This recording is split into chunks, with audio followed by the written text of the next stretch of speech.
예수님께서 70명을 뽑아서 2명씩 짝을 지어가지고 세상에 보내는, 그러면서 예수님께서 부탁을 하십니다. 너희는 가가지고 2명씩, 이걸 보고 많은 교회들에서 전도대를 보내는데 2명씩 짝을 져가지고 전도지를 나눠주거나 또 어느 집에 찾아가서 예수 믿으십시오, 또 우리 교회 나오십시오, 이렇게 이야기하는 게 전도자의 역할이라고 생각을 합니다. 근데 성서 자체를 보면 예수님께서 그들에게 첫 번째 당부하신 말씀이 있습니다. 하나님 앞에 추수할 일꾼을 보내달라고 기도하라고 했습니다. 그러면 전도는 하나님 앞에 나가서 열심히 기도하는 거구나. 기도만 해서 끝나는 건 아니에요. 자, 기도는 왜 우리가 하나님 앞에 기도하죠? 내가 원하는 무언가를 얻기 위해서 기도하는 것은 시작에 불과합니다. 기도는 우리가 우리의 삶에서 행동하기 위해서 하나님과 조율하는 과정인 줄 믿습니다. 기도는 교회에서 무릎 꿇고 열심히 부르짖는 게 기도가 아니다라는 것이요. 기도를 통해서 하나님과 내 생각이 조율이 됐고 하나님의 뜻을 발견했다면 우리의 삶에서 행동하는 것이 기도인 줄 믿습니다. 그래서 한국 교회들은 기도에 대해서 오해하기를 열심히 부르짖고 열심히 매달리고 막 소리 지르면 기도의 역할을 다 했다라고 생각해요. 그렇게 배워왔고요. 아니요. 기도는 행동하는 시작이라는 겁니다. 추수할 일꾼을 보내라라고 하나님 앞에 요청하고, 그리고 나서 그럼 기도했으니까 끝나야 되는 거 아니에요. 그 다음 예수님께서 그들에게 지시한 내용을 보면 그들로 하여금 끊임없이 행동하게 하셨다.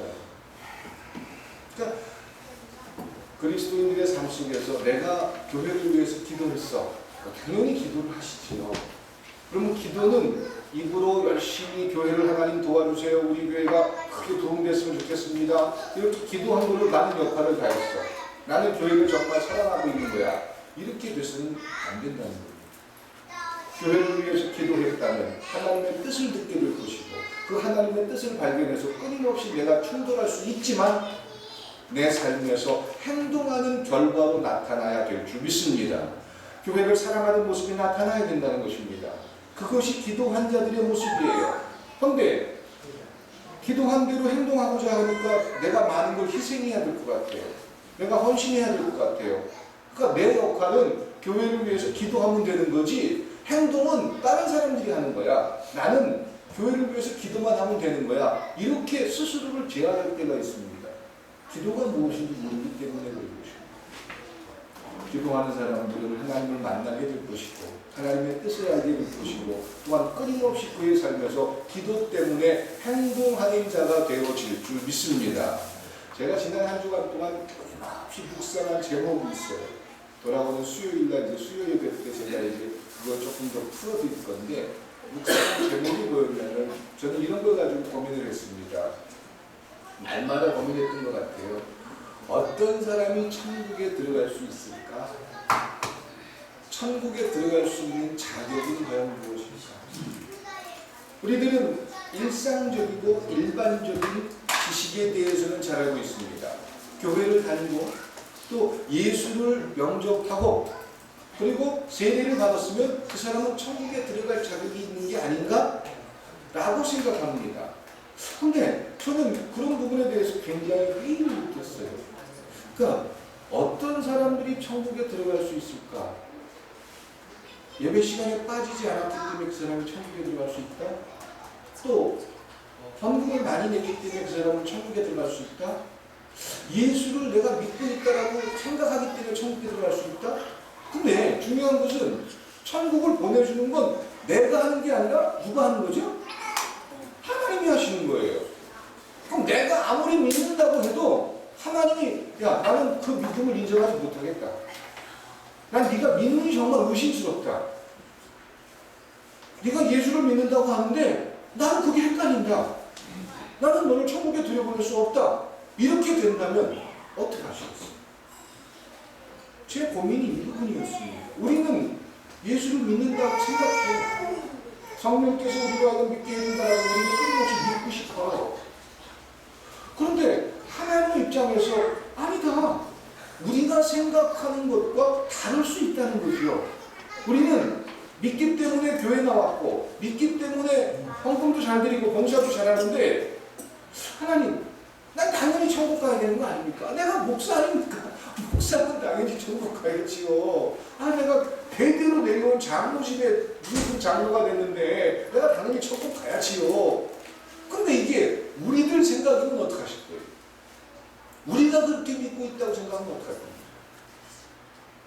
하나님께서 과연 천국 갈 자격이 있다라고 평가하는 기준은 무엇일까? 성경 속에서 그런 부분들을 끊임없이 찾아봤습니다. 어떤 부분들이 과연 천국에 갈 수 있는 자격이 될까? 그래서 저는 수요일날 조금 더 풀어서 말씀드리고 오늘 잠깐 맛보기 보여드리고 그러면서 연결을 해볼 건데 그 달란트의 비유를 통해서 천국 들어갈 자격을 찾아봤습니다.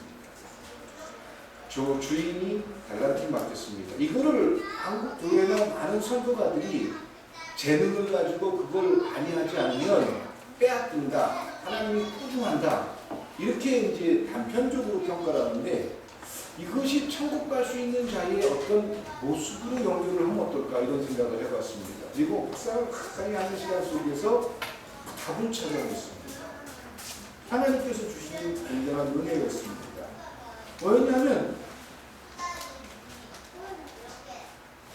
천국에 내가 하나님으로부터 천국 갈 수 있는 그런 천국을 간다라는 확인을 주는 그런 여러 가지의 삶의 현상 속에 하나님께서 맡기신 어떤 일들에 대해서 우리가 어떤 자세로 삶의 모습에서 어떤 기준을 가지고 사느냐가 내가 천국 백성인지 아닌지 구별하는 거다라는 겁니다. 10달란트를 맡긴 사람은 그걸 남겼고요. 1달란트를 받은 사람은 땅에 묻어뒀다가 나중에 주인한테 이야기합니다. 혹시 이거 다 날릴까봐, 허비할까봐 내가 분명히 주인은 나한테 물어볼 텐데 혹시 꾸중 들을까봐 숨겨놨습니다. 그랬더니 주인이 이야기하는 게 악하고 게으른 주인이랍니다. 그리고 빼앗아 버립니다. 천국을 소유한 자라면 핑계할 수 없다는 거죠. 하나님 나라에 대한 소망과 하늘로부터 은혜를 통해서 하늘나라 백성이라는 사실을 내가 확인하고 있다면 끊임없이 오늘 못하면 내일 하면 되겠습니다. 아직 은혜를 받지 못해서 내가 결단할 수가 없습니다. 이렇게 핑계할 수 없다는 겁니다. 우리는 우리의 삶에서 하나님이 우리에게 요구하는 수많은 일들에 대해서 얼만큼 많은 핑계와 이유를 댑니까? 왜? 내 마음속에 천국에 대한 확신이 없기 때문에. 그러나 여러분 마음속에 천국에 대한 확신이 있다면 그 고민과 갈등 속에서 물론 힘들고 어렵지만 하나님 앞에 올바른 결정과 판단을 하게 될 줄 믿습니다. 이것이 천국을 소유한 자의 모습이다라는 거예요. 그런 천국을 소유한 자들이 이제 2명씩 짝을 지어 만들어가지고 예수님께서 세상에 보냅니다. 가서 전해라. 하늘나라에 대해서 전해라. 단순히 하늘나라가 이 땅에 임했습니다. 이 말만 전하라고 그들을 보낸 것이 아닙니다. 그러니까 전도하라라고 하면은 교회에서 전도하십시오 그러면 어떻게든지 교회를 홍보하고 어떻게든지 교인 숫자를 늘리고 이런 것들이 전도의 역할이다라고 하는데 예수님이 보여준 것은 그게 아닙니다. 전도라는 것은 세상 속에 나가서 천국을 소유한 자로 사는지 안 사는지를 세상에 증거하는 겁니다. 그런데 둘씩 짝져 보낸 이유도 있겠지요. 그러니까 전도라는 것은 단순히 하나님, 저 사람이 하나님 백성 됐으면 좋겠습니다 기도하는 것으로 끝나는 것도 아니요. 그들을 향해서 예수 믿으십시오라고 이야기하는 것으로도 끝나는 것이 아닙니다. 그들 앞에 서서 내가 천국을 소유하는 자인지 스스로가 스스로에게 증명하는 것입니다. 그래서 2명씩이 필요한 겁니다. 내 스스로 혼자 증명할 수 없기 때문에 누군가 증인이 있기 때문에 여러분들에게 증인은 가족이 될 수가 있습니다. 여러분들에게 증인은 여러분이 가장 사랑하는 이웃이 될 수 있다라는 것입니다. 예수를 믿게 되는 과정은 첫 번째 회개를 통해서 그리스도를 나의 구주로 고백하게 됩니다. 그리고 그 하나님께서 주시는 마음 때문에 어떻게 하면 하나님께서 기뻐하는 대로 살아갈 수 있을까? 끊임없이 우리의 삶에서 우리 스스로와 충돌을 하면서 하나님 앞에 다가서려고 합니다. 그런 마음을 가진 자들이 드디어 발견하는 것이 하나님, 내가 무엇을 해야 합니까? 내가 어떤 모습으로 살아야 합니까? 내가 교회의 목사입니다. 내가 어떻게 해야 합니까? 내가 교회의 장로입니다. 어떻게 해야 합니까? 내가 교회의 집사입니다. 내가 무엇을 하는 게 옳습니까? 마음속에 하나님이 주는 열심이 있다면 이 질문에 대해서 끊임없이 스스로에게 물어볼 겁니다. 그렇죠, 여러분? 교회를 사랑하기 때문에 하나님이 주는 마음을 가지고 내가 권사로서 어떻게 하는 게 옳습니까? 끊임없이 하나님 앞에 물어보게 될 줄 믿습니다. 이런 마음이 없다면 지금 우리 스스로는 우리 스스로에게 의심을 해봐야 되는 거예요. 신앙생활을 몇 년 정도 하고 나니까 이 사람들 앞에 자랑하게 하기 위해서, 이 사람이 이렇게 능력 있다는 걸 보여주기 위해서 집사를 주고 권사를 주고 장로를 주는 게 그렇고 합니다. 하나님께서 맡겨주신 사명이다라는 거예요. 어떻게 붙들고 어떻게 위로하고 어떤 모습을 가지고 살아야 될지, 천국을 가진 자로서 어떤 사명을 감당해야 될지 하나님께서 끊임없이 우리에게 요구하실 줄 믿습니다. 이 요구를 듣는 사람들은 마음속에 성령 하나님께서 있는 거예요. 근데 이 요구를 들을 수 없는 자들은 뭔가 지금 하나님과 막혀 있는 거예요. 아, 내가 이렇게 열심히 했는데 하나님 뭐하고 계세요? 왜 나는 어려워야 돼요? 지금 무언가 막혀있기 때문에 하나님과 전혀 불통이 되어버린 상태가 라는 것입니다. 예수님은 이제 제자들을 데리고 3년 동안 다니다가 이제 드디어 70명을 뽑아가지고 2명씩 뽑아서 세상에 보냅니다. 그러면서 그들에게 2절을 같이 한번 읽어보시기 바랍니다. 2절을 같이 한번 읽어보겠습니다. 시작. 이르시되 추수할 것은 많되 일꾼이적으니 그러므로 추수한 주인에게 청하여 추수한 일꾼들을 보내주소서 하라. 예, 예수님께서는 70명을 뽑아가지고 세상에 보내면서 제일 먼저 하나님 앞에 일꾼을 보내달라고 기도하라고 요청하십니다. 그러면서 2명씩 보냅니다. 왜 2명씩 보냈을까요? 물론 이거에 대해서 여러 가지 학설도 있고 여러 가지 논문, 이 한 가지 가지고 논문도 수백 개가 있습니다. 근데 둘이 있다는 것, 서로 의지할 수 있는 사람이 있다는 것, 신앙생활을 하면서 끊임없는 스스로의 독백 속에서 하나님과 나와의 만남과 갈등 속에서 누군가가 증언하고 증거할 수 있는 이웃이 있다는 것은 그들에게 흔들리지 않는 신앙의 뿌리를 낼 수 있게 된다는 겁니다. 무슨 말이냐면 여러분들은 신앙 안에서 고민과 갈등 속에 누군가와 신앙의 갈등 속에서 솔직하게 터놓을 수 있는 이웃이 있느냐라는 겁니다. 믿음의 동지가 있으십니까? 저는 우리 조원사님이나 용모사님이 서로 코칭을 이렇게 부르시죠? 윤대감 조영감 이렇게 부르시고 아주 그냥 두 분이 친연하게 또 같이 운동도 하러 다니시면서 그런 모습이 참 보기 좋습니다. 연로하신 두 분이 서로 의지하고 서로 챙겨주고 혹시 누구라도 아프면은 바로 연락을 하고 그런 챙겨주고 아껴주는 그런 관계 참으로 소중합니다. 그런 것처럼 아마 이분들이 교회에 대해서 고민도 하고 또 같이 기도 제목도 나누고 이런 부분에 대해서 같이 갈등도 하고 이런 부분도 있을 거예요. 여러분들이 살아가는 삶에서 여러분들의 동역자, 믿음의 동역자들을 가지고 계십니까? 없으시다면 찾으십시오.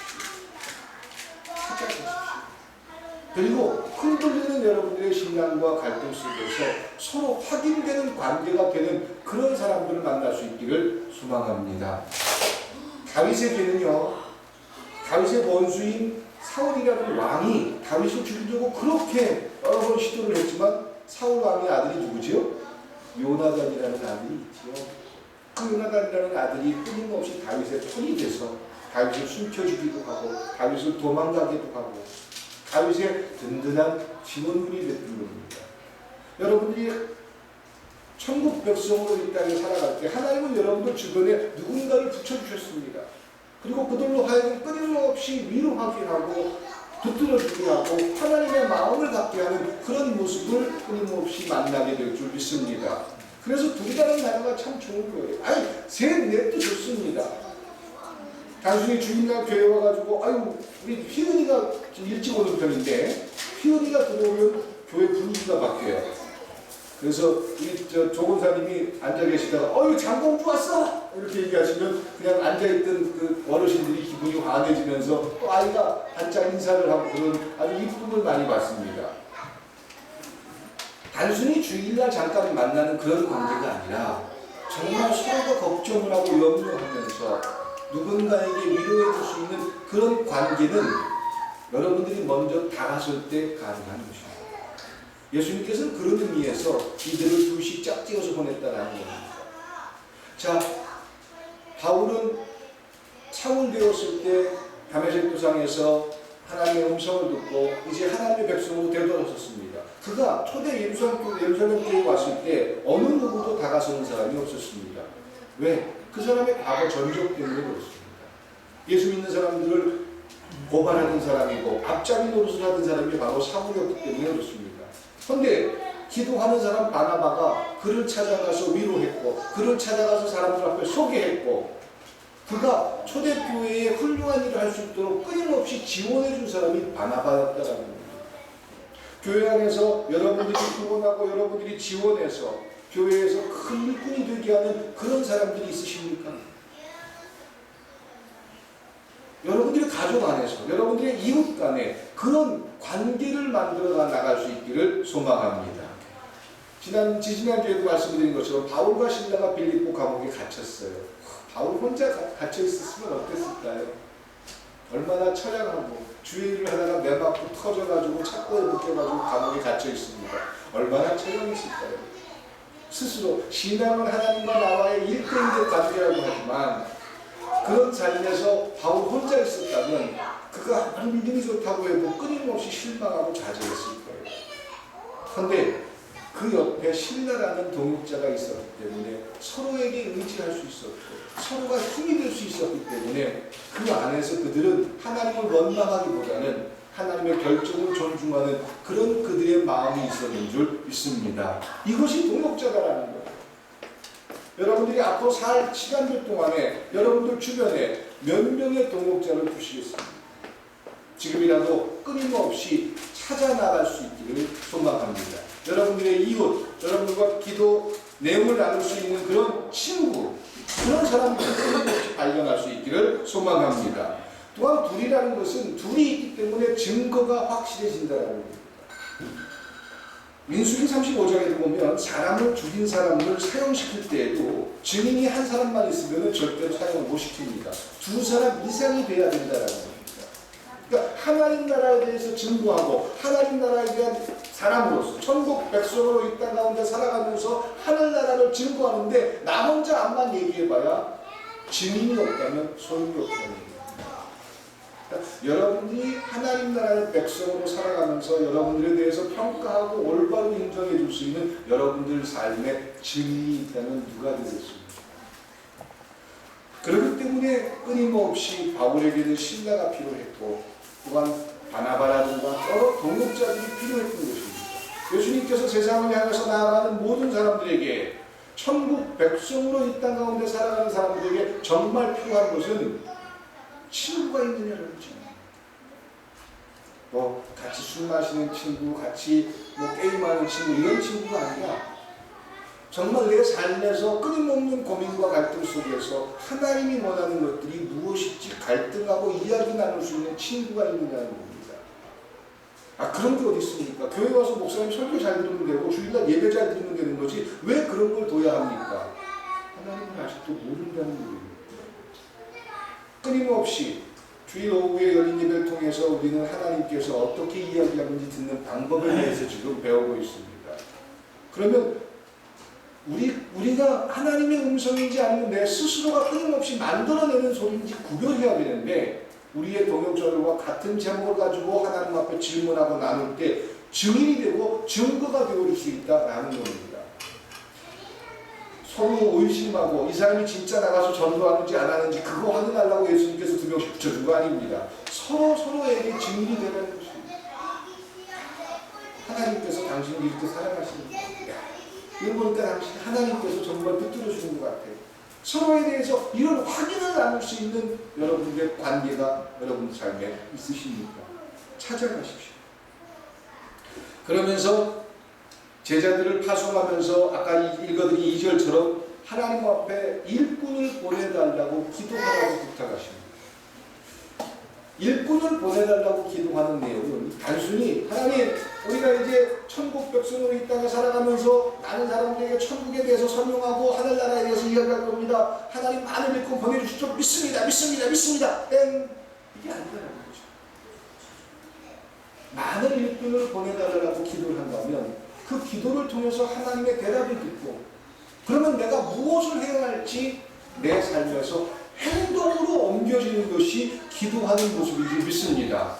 우리가 자녀들을 위해서 기도해요. 부모님이 하나님 우리 아이가 이렇게 살아가고 공부를 하는 상황이고 지금 직장 생활하고 있는데 내가 우리 아이를 위해서 이렇게 해야 되는데 하나님 어떤 것이 옳습니까? 내가 이 아이를 너무 간섭하는 게 옳습니까? 아니면 어느 정도의 자율성을 두면서 어떻게 이 아이를 잘 이끌어가는 게 좋겠습니까? 어떤 위로를 해주면 좋겠습니까? 우리 아이가 자라다가 어떤 저 사람하고 만났다가 헤어지고 이랬는데 어떻게 위로해주면 좋겠습니까? 하나님 저는 방법을 모르겠습니다. 하나님 도와주십시오. 기도했어요.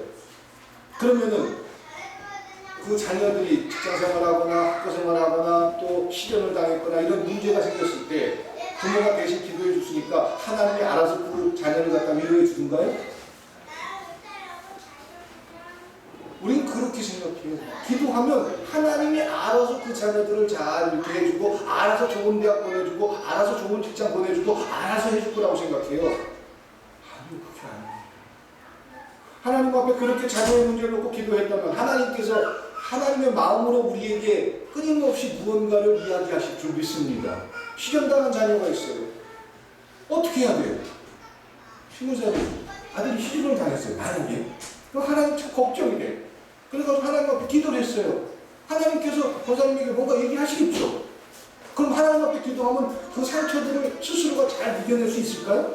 아니에요. 어머니로서 안타까운 마음을 가지고 기도를 했다면 하나님께서 그 어머니에게 무언가 마음을 주었을 거예요. 그 받은 마음을 가지고 자녀를 찾아가서 위로를 하기도 하고 자, 엄마하고 한번 우리 밥 먹으러 가자. 세상에 이런 걸 한다. 그런 건 중요하지 않아. 힘내. 너한테는 엄마가 있잖아. 네 편이잖아. 네가 어떤 결정을 하든 난 네 부모야. 네 결정에 대해서 존중해 줄 수 있어. 아마 이런 위로를 할 수 있도록 하나님께서는 끊임없이 마음을 주실 거예요. 그것이 기도한 자가 보여주는 이 시대의 삶인 줄 믿습니다. 기도는 그렇게 우리의 행동으로 연결되어져야 된다라는 것입니다. 단순히 일꾼을 보내달라고 기도하라고 했으니까 가가지고 열심히 기도했으면 그걸로 끝! 나는 이제 전도 사명 다 감당했어. 그게 하나님을 모르는 자들이에요. 교회를 살아가니까 교회를 위해서 열심히 기도했어. 나는 끝! 내 역할은 여기야. 기도를 하셨다면 기도를 했기 때문에 우리의 삶에 끊임없는 결단을 요구하고 끊임없는 행동을 촉구하는 것이 하나님의 마음인 줄 믿습니다. 지금 이렇게 일할 수 있는 일꾼을 보내라고 기도를 한다면 그 기도를 통해서 어떻게 일꾼들을 찾아가야 될지 그리고 나서 예수님이 그 다음을 제시하지 않습니까? 사람들을 찾아가서 만나라, 축복해 주어라, 또 어디 가서 하나님 나라에 대해서 이야기했는데 듣지 않는다면 먼지를 털듯이 일어나버려라, 이런 여러 가지 구체적인 얘기를 하신다는 겁니다. 아니 일꾼을 보내달라고 기도하는 것이 끝이라면 기도를 했기 때문에 전도 역할을 다 감당했다면 이런 뒷부분의 얘기를 할 필요가 없지 않습니까? 왜 이런 얘기를 하십니까? 그런데 기도를 했다면 그 다음에 기도를 통해서 하나님의 뜻을 발견한 이들이 행동으로 연결되어야 된다는 거지요. 나는 자식을 위해서 기도했으니까 내 역할은 다 끝났어. 알아서 좋은 대학 갈 거야. 알아서 좋은 직장 갈 거야. 알아서 잘 될 거야. 아니야.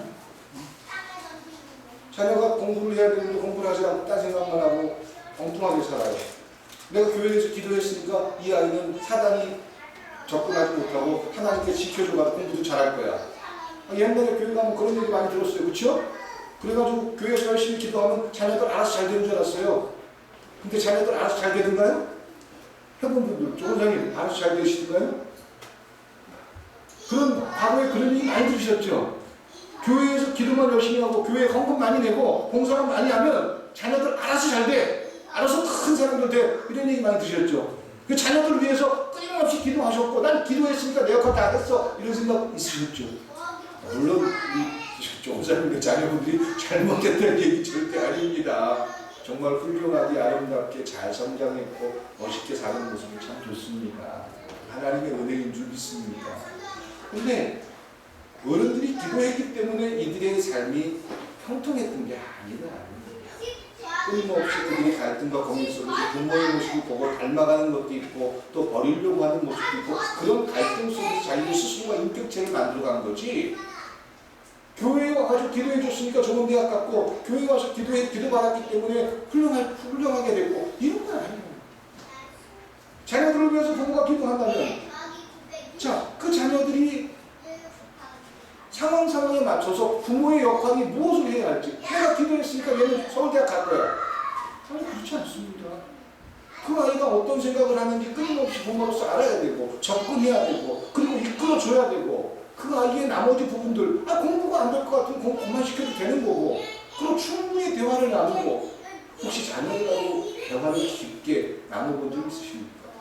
오늘 오후부터는 우리 다인이하고 제가 1대1 성역 공부를 할 겁니다. 점심 먹고 나서 초등학생 때부터는 제가 이제 성역 공부를 시작하겠습니다. 자녀들하고 혹시 깊은 이야기들을 나눠본 적 있으십니까? 부모님으로서 없다면 우리 너무 잘못 살고 있어요. 부모님입니다. 암만 교회를 잘 다녔다고 해도 우리는 잘못 살고 있는 거예요. 성장하거나 아직 어리거나 자녀들과 충분히 여러 가지를 이야기하고 심지어는 그런 탈무드에 보면 그런 얘기가 있습니다. 부모들이요 자녀들이 노엽게 하지 마시 이런 말이 있습니다. 그렇게 효도를 강조하고 그렇게 부모에 대해서 중요한 질서를 이야기하는 탈무드 안에 자녀들을 노엽게 하지 말라는 그런 말들도 있습니다. 우리가 그리스도인으로 살아가면서 기도했으니까 라는 명목을 내세우지 않습니다. 기도했기 때문에 끊임없이 보살피고 케어하고 다가서고 그리고 찾아가는 것이 기도하는 자의 모습일 줄 믿습니다. 전도자들이 그래야 된다는 것이.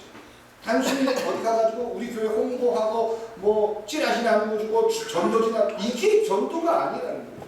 그런 것들을 전도라고 생각해요.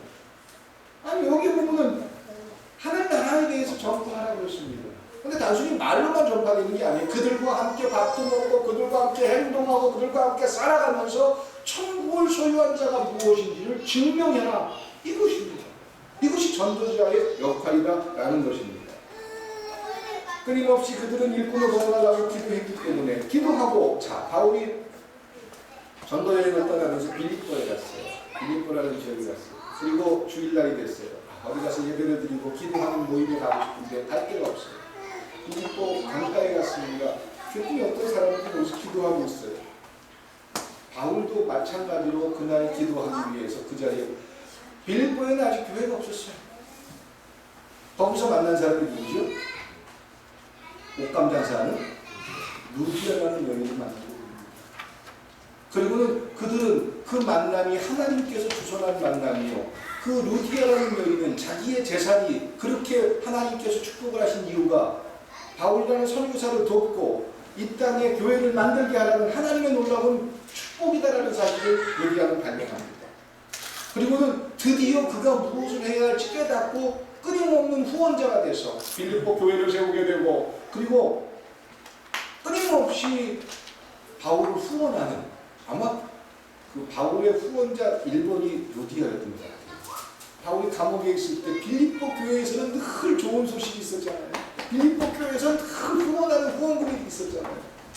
하나님께서 그렇게 만나게 해주시고 그들이 기도하는 모습 속에서 무엇을 해요? 기도하는 것은 그러니까 하나님 우리 빌립보 지역에 교회에 있었으면 좋겠어요. 아마 루디아는 끊임없이 기도했을 거예요. 그런데 바울이라는 사람을 딱 만나게 됐습니다. 이 사람을 통해서 하나님께서 교회를 하라고 하시는구나. 내 집 내놓겠습니다. 내 집에서 시작하지요. 그리고는 루디아 집이 빌립보 교회가 된 겁니다. 하나님은 그렇게 사람들을 통해서 하나님의 일들을 기도하는 자를 통해서 행동하게 하는 겁니다. 기도했으니까 빌립보에 교회는 그냥 생기나요? 누군가가 내놔야 교회가 생겨요. 기도를 무디하였다는 겁니다. 기도했기 때문에 행동하는 것입니다. 고린도 교회는 어땠습니까? 브리스가와 아굴라라는 부부가 있었습니다. 바울과 함께 바울이 천막 빚는 천막을 만드는 그런 기술을 갖고 있었어요. 선교여행을 다니면서 돈이 모자랍니다. 자기가 직접 일을 해가지고 돈을 벌기도 하고 그래가지고 그걸로 선교를 하러 다니고 하고 그런 철저한 동역자가 있었어요. 그 옆에서 도와주고 천막 사업을 크게 했던 브리스가와 아굴라라는 부인이 있었습니다. 이 사람들이 바울과 행동하고 생활하면서 야, 고린도 교회에 교회가 있었습니다. 자기 집을 해놨던 겁니다. 그리고 고린도 교회가 시작됐던 겁니다. 바로 기도하는 자들이었기 때문에 이렇게 행동했다는 겁니다. 왜 우리가 행동하지 않죠? 왜 우리가 고민하죠? 왜 우리가 갈등하죠? 하나님이 우리에게 원하는 걸 무엇인지 아는데 우리는 갈등합니다. 왜? 내가 손해를 볼 것 같아서. 남들 다 안 하는데 나 혼자 하면은 나만 손해볼 것 같아서. 그래서 우리는 고민합니다. 그런 사람들 뭐 해야 됩니까? 기도할 수 있게 주님의 이름으로 축원드립니다. 그리고 하나님의 뜻을 수행할 수 있게 주님의 이름으로 축원드립니다. 행동하기 위해서 기도하는 거예요. 고민하고 갈등하는 내 마음속에서 올바른 하나님의 뜻을 발견하고 기도를 통해서 천국에 대한 확신을 느끼고 내가 천국 백성으로 이 땅에 어떻게 살아야 할지 행동하는 자가 되기 위해서 기도하는 줄 믿습니다. 단순히 내가 원하는 어떤 걸 끊임없이 예수님의 팔을 졸라가지고 어떻게든지 얻어내기 위해서 기도하는 게 아니다. 그런 전도자들은 이제 그런 기도를 통해서 행동하게 되는데 그 행동하는 모습 속에서 예수님은 그들에게 불탄을 합니다. 자, 천국 백성으로 이 땅 가운데 살아가는 사람들이 순결하십시오. 순결이라는 말은 무슨 말입니까? 여기서 이제 양으로 표현합니다. 어린 양으로 표현합니다. 세상에서 천국 백성으로 살아간다는 것은 끊임없는 부딪힘과 갈등이 있을 수 있습니다. 부딪힘과 갈등이라는 게 딴 게 아니라 자기 위주로 살아가는 자기 생각에 갇혀있는 사람과 하나님을 믿기 때문에 천국 백성이라는 확신을 가진 사람은 끊임없이 마음속에서 충돌할 수밖에 없다는 거죠. 싸우라는 얘기가 절대 아닙니다. 끊임없는 갈등이 있습니다. 우리도 하나님의 뜻과 내 뜻 때문에 우리 속에서 갈등하나요? 안 하나요? 끊임없이 갈등하는 것처럼 세상적인 욕심을 가지고 있는 사람들과는 끊임없이 충돌을 느낄 수밖에 없다는 거예요. 그럴 때 하나님 나라를 바라볼 수 있는 거예요. 그게 순결입니다. 그게 순수입니다. 남들은 뭐 하는데 나는 뭘 안 하니까 난 뭐 교회 다니는 사람이 술을 안 먹었기 때문에 이런 것들로 순결을 순수를 이야기하는 게 아닙니다. 순결이라는 것은 하나님 앞에 내가 천국 백성인가 끊임없이 바라보면서 천국 백성으로서 내 가치관을 보여줍니다. 하나님 아시죠? 이게 믿어지는 사람입니다. 그래서 그들의 영혼 자체를 하나님 앞에 내어놓을 수 있는 사람들, 하나님이 믿어지는 사람들, 하나님이 믿어지기 때문에 내 손해를 감수할 수 있는 사람들, 그들이 순결한 자의 모습인 줄 믿습니다. 또한 그들은 그러기 때문에 희생과 고난도 부둥켜 않는 겁니다. 어머니들이 자녀들을 위해서 엄마들은 되게 팔뚝이 굵어지잖아요. 그렇죠? 신주선님? 왜 팔뚝이 굵어지죠? 아이들을 안고 있는데 아이들이 무거워요. 근데 내려놓을 수가 없어. 점점 아파. 그런데도 이거 아이를 내려놓으면 안 돼. 살찐거하고 틀린 거야. 그러기 때문에 팔에 근육에 힘이 생기고 엄마들은 단단해집니다. 왜? 엄마기 때문에. 그러니까 엄마기 때문에 자녀에게 그런 마음을 가지고 있는 거예요. 이건 어느 누구도 설명할 수 없는 거예요. 왜? 엄마라는 단어 때문에 그렇다는 거죠. 그럼 하나님을 믿는다라는 단어도 마찬가지예요. 천국을 믿고 있고 하나님께서 우리의 형편과 사정을 다 알고 있다라는 사실을 믿을 수 있다. 내가 지금 너무 힘들고 어려운 과정 속에서 살고 있어요. 그런데 어느 누가 알아줘도 소용없어요. 그런데 하나님이 알고 계시대요. 저한테 이런 말을 해요. 목사, 힘들지. 난 알고 있어. 내가 붙들어 주고 있습니다. 걱정하지 마. 이 이야기를 제가 들을 수 있다면 저는 어떠한 경우에 몰리더라도 결국 포기하지 않아요. 왜? 하나님이 알고 계시죠. 어떤 누가 몰라줘도 상관없어요. 근데 하나님이 알고 계시는데 무슨 믿는 자들이 고백하는 고백입니다. 천국을 믿을 수 없다면 여러분들 내 억울함을 조금이라도 받아들일 수가 없을 겁니다. 왜 내가 이렇게 힘들어요? 왜 내가 이렇게 살아야 돼요? 하나님을 모르기 때문이죠. 하나님의 소리를 들을 수 있고 하나님께서 그들에게 나는 알고 있단다 라고 이야기를 하나님의 소리를 들을 수 있다면 힘들지 않은 것입니다. 그들이 바로 전도자의 사명이다라는 거예요.